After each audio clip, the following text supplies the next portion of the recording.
Parang buong barangay ang kakain sa sobrang dami ng sabaw na to. Hi, madiyo na daw ko pala sa isang OFW dito sa Taiwan ng 40 days sa video guys ay magluto ng sabaw. Paulit-ulit laman to na sabaw guys ay wala trip ko lang mag video tingnan nyo na lang ay. At minsan lang naman ako mag charis. Basta isang buo tong malaking piraso dahil sobrang mura nga ito.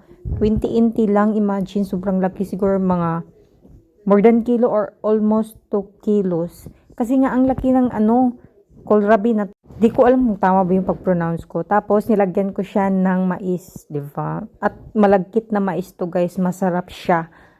At syempre, nakabili ako ng parsley dahil gusto ko siyang lagyan. Masarap kasi pag may may halong parsley.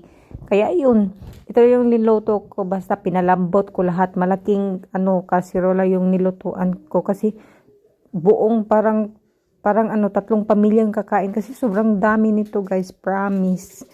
Nadamihan ko, basta tinimplahan ko lang pala sa dito sa bahay, tas ako ng konti na lagyan ko ng parsley na yung 3 lang maubos namin para pangit kasi yan pag ilagay lahat.